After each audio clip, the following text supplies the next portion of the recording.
चलिए हमारे साथ एक और मेहमान जुड़ गए हैं, रूपक day. Good morning Rupak ji. शुरुआत आपके ओपनिंग ट्रेड से कर लेते हैं। बताइए आपके पास क्या ट्रेड्स हैं आज? लॉन्ग साइड का ट्रेड रहेगा मेरा। एक तो रहेगा L&T फाइनेंस में। LTF में एक रेंज ब्रेकआउट है डेली चार्ट पे, तो मुझे स्टॉक बहुत ही अच्छा लग रहा है। शॉर्ट टर्म के लिए बाई की सलाह रहेगी अराउंड 315 और टारगेट रहेगा 340। स्टॉप लॉस नीचे डालना होगा 304 का। और दूसरा स्टॉक रहेगा आइसर मोटर। बाई की सलाह रहेगी अराउंड 7314 और टारगेट रहेगा 7650। स्टॉप लॉस रहेगा 7140। आइसर मोटर का चार्ट भी अच्छा है। हालांकि 2-3 दिन पहले एक थोड़ा करेक्शन आया था, करेक्टिव फेज चालू हुआ था, लेकिन रिकवरी स्ट्रांग दिया था। तो मुझे लगता है स्ट्रांग मोमेंटम रहेगा आइसर मोटर पे। तीसरा कॉल रहेगा आरबीएल बैंक में। आरबीएल बैंक मुझे बहुत ही अच्छा लग रहा है। रिसेंटली एक छोटा मोटा कंसोलिडेशन था, बट उसके बाद एक ब्रेकआउट, चैनल ब्रेकआउट आया था।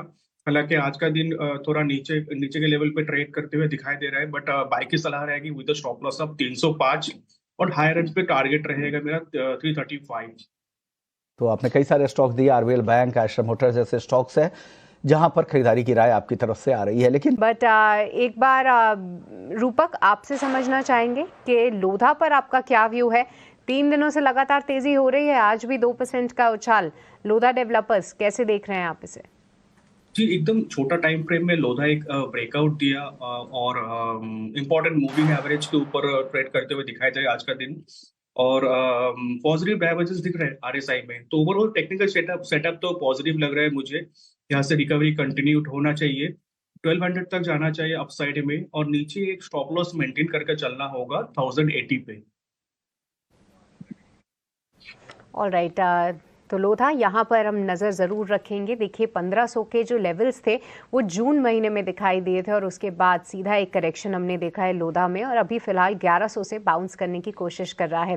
बट इसके अलावा जो है, एक बार जीएमआर एयरपोर्ट्स पे रूपक आपकी राय, क्योंकि लगातार देखिए जब कंपनी के नतीजे आए, साथ ही साथ जिस तरीके से ब्रोकरेजेस बुलिश हुए, लगातार हमने ये काउंटर अपने दर्शकों के लिए भी हाईलाइट किया है। हालांकि वो पूरे इंडिगो का जो मामला सामने आया था उस समय स्टॉक पे प्रेशर थोड़ा ज़रूर था, पर फिर से एक बार ऊपर की चाल भरता हुआ जीएमआर एयरपोर्ट्स का काउंटर। क्या व्यू रखते हैं आप, क्योंकि ऐसे बाजार में भी लगभग 1% की तेज़ी है, बट क्या यहाँ से और तेज़ी की उम्मीद करें? जी बिल्कुल।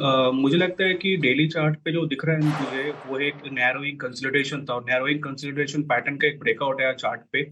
ऑलरेडी पॉजिटिव था, अपवर्ड ट्रेंडिंग चार्ट था, और अभी फिलहाल इंपॉर्टेंट मूविंग एवरेज के ऊपर सस्टेन करते हुए दिखाई दे रहा है। और मुझे लगता है वॉल्यूम पिकअप करेगा और शॉर्टली, और हायर एंड पे 112 115 तक जा सकता है, और नीचे स्टॉप लॉस मेंटेन करके चलना होगा 101 पे।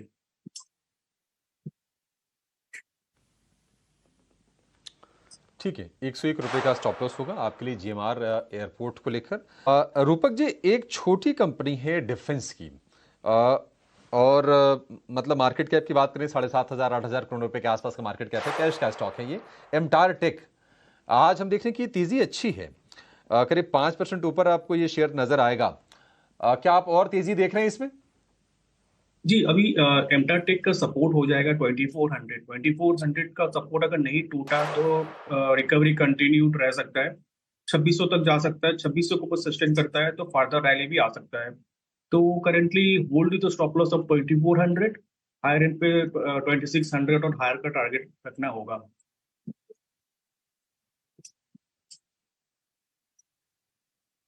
ठीक है, एमटार टेक को लेकर ये भी हो गया।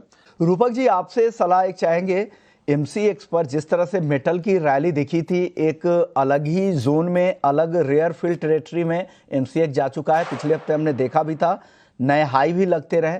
देखिए अब आगे एमसीएक्स में क्या उस तरह की रैली की उम्मीद करनी चाहिए? आगे की चाल कैसी दिख रही है आपको रूपक जी? जी, मुझे लगता है मेटल का रैली ऑलरेडी विजिबल हुआ, रिफ्लेक्टेड हुआ एमसीएक्स में। सिग्निफिकेंट रैली दिया, लाइफ टाइम हाई पे चल रहा था। तो अभी फिलहाल मुझे लगता है कि एमसीएक्स के करंट प्राइस के हिसाब से अगर बोले तो यहाँ से 2100 का स्टॉप लॉस से होल्ड करना चाहिए स्टॉक को। मुझे लगता है रिकवरी आना चाहिए, और डेफिनेटली अपसाइड मुझे यहाँ से थोड़ा लिमिटेड लग रहा है, थोड़ा करेक्टिव फेज में रहेगा, कंसोलिडेशन फेज में रहेगा कुछ दिन। उसके बाद एक और ब्रेकआउट आ सकता है। तो फिलहाल hold with stop loss of 2100। 100 के स्टॉप लॉस के साथ होल्ड कर सकते हैं, क्योंकि अभी भी जो मेटल की रैली है वो खत्म नहीं हुई है, 2026 में भी जारी रहने की संभावना है। बट इस बीच एक बार केबल्स एंड वायर्स जैसी कंपनीज पर भी फोकस करते हैं, क्योंकि फ्राइडे को हमने देखा था कई सारी रिपोर्ट्स आती हुई दिखी थी। पॉलीकैब यहाँ पर आज देखिए थोड़ी प्रॉफिट बुकिंग हावी है, लगभग 2% की यहाँ पर आप गिरावट देख रहे हैं।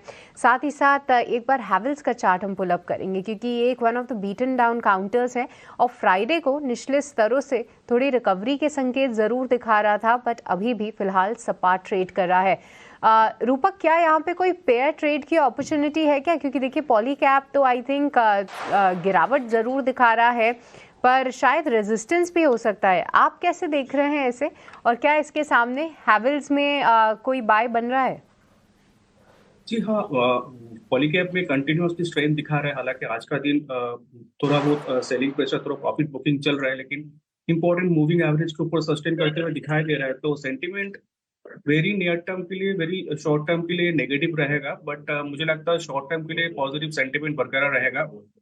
और तो पॉलीकैब पे लॉन्ग पोजीशन बनाया जा सकता है, कंटिन्यू रह सकता है long position. On the other hand मुझे लगता है हैवेल्स का जो अपसाइड दिख रहा है वो वेरी लिमिटेड रहेगा, तो पेयर ट्रेड मेरे ख्याल से नहीं बन रहा है इसमें। ऑलराइट, तो चलिए पॉलीकैब और हैवेल्स यहाँ पर रखेंगे नजर पर। बीच डिफेंस काउंटर्स, जी हाँ, ये एक तेज दौड़ लगाते हुए, और बीईएल खास तौर से कुछ ही मिनटों पहले हमने इस पे चर्चा की थी, 410 के आसपास चल रहा था। उसके बाद शिवांगी का कहना भी था कि 425 के यहाँ पे टारगेट्स आप ध्यान में रखिए, और ये स्टॉक फिलहाल डे हाई पे आता हुआ। HAL नीलेश ने यहाँ पर ऑप्शन के जरिए एक बार अपनी रणनीति दी, बट इस बीच एक बार मजगांव डॉक पर भी फोकस करेंगे। रूपक, आपसे खास तौर से समझना चाहेंगे कि मजगांव डॉक, क्योंकि ये भी एक गिरावट का शिकार जरूर हुआ है, 3600 से गिरकर लगभग 2500 के आसपास आया है, क्या ये भी इस रिकवरी में पार्टिसिपेट कर सकता है? क्या व्यू रखते हैं आप यहाँ पे? जी बिल्कुल, पार्टिसिपेट तो करना चाहिए, क्योंकि बीईएल को जिस तरह से स्ट्रेंथ दिख रहा है और HAL भी कैचअप कर रहे हैं, तो मैचडॉक का थोड़ा पीछे रह गया। मैचडॉक GNA से भी रिसेंटली रैली दिया था, तो मुझे लगता है कि 2480 का एक स्टॉप लॉस रखना होगा। 2480 नहीं टूटा तो रिकवरी कंटिन्यूड रहेगा। हायर एंड पे 2700 तक जाना चाहिए शॉर्ट टर्म में। ऑलराइट, तो चलिए यहाँ पर भी रखेंगे नज़र। 2480 जो है कहीं ना कहीं सपोर्ट करना चाहिए मजगांव डॉक के लिए, और ऊपरी स्तरों के लेवल्स यहाँ पर भी खुलते हुए। आपकी तरफ से NTPC पर एक बार और फिर से नजर डाले थे। पिछले सत्र में हमने देखा था फ्राइडे के दिन काफ़ी अच्छी तेजी बन रही थी, और कंपनी की तैयारी है न्यूक्लियर पावर प्लांट्स को लेकर, उनके जो प्रोग्राम्स है उनको लेकर वो विदेशी पार्टनर के साथ उनकी बातचीत भी हुई है। NTPC पर एक राय रूपक जी आपकी तरफ से क्या है? यहाँ से और तेजी दिख रही है क्या आगे?